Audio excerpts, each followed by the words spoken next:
Last night Walt and I were at a holiday party. And like a lot of parties, we're sitting talking to folks, and it came up that I'm a book coach, and everybody's, like 5 people at a table of about 20 said they'd always wanted to write a book. And I realized writing a book is one of those bucket list items.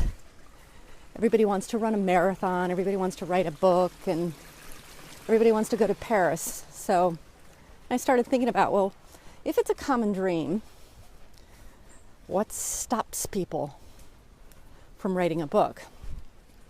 And the more I think about it, there's essentially five big reasons people don't write their books. And number one is the project just looks way too daunting. If you look at a book as in its entirety, it's just way too big to take on. So you sit down and if you have no idea how to break down the process, generally you don't even start. It's one of the reasons I wrote the book, How to Eat the Elephant, build your book in bite-sized steps. It's because you have to take on one decision at a time. You have to make one choice at a time and move on to the next.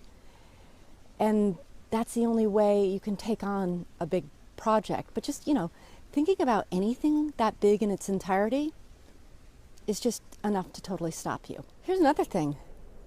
Writing isn't actually as easy as it looks. If you read Paulo Coelho's The Alchemist, if you read, Hemingway makes writing look so easy. A lot of people who start writing a book, they can tell a really mean story. And I remember when I was in Harvard, the professor would say, look, Pumpkin, just because you can tell a great story doesn't mean you actually can write a great story. So a lot of people will sit down and they might even get through a few pages or a few chapters, and they look down at what they have on the paper and they're astounded at how bad it is. And so you actually have to learn how to tell a story. There's a process to it. And, it's easy to get thwarted when you look at your first attempts because you think that there's something wrong. And it's actually you haven't carried through. We get taught in school how to write an academic paper, but nobody teaches you how to write a story. And I think that's one of the things that stops people, because they don't know how to do it. And it's something that can be taught. It's something I teach.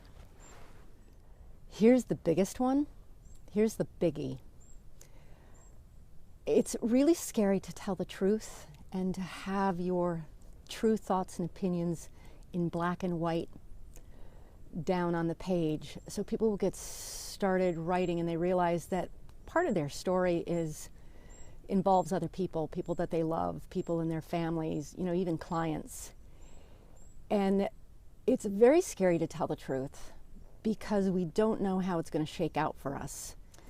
Here's the last one, I think. Well, not the last one, because there are obviously lots more reasons, but this is kind of the most common, is that people think, okay, I'm going to spend all this time writing a book, but then for what? Because they have no clue how they're going to get their work into print. And they think that, you've got to get an agent, you've got to figure out how you're going to reach a publisher, you're going to have to figure out the whole query letter stuff, if you even know what a query letter is. Or, if they're not thinking that they have to have a traditional publishing house publish their book, which, a lot of writers feel they need to do, they recognize the only other option is self-publishing, and the technology, the learning curve to self-publish, learning how to put your book up on CreateSpace or create an ebook. The technology thing for a lot of folks is just not their bag, so they have no idea how to go about doing that.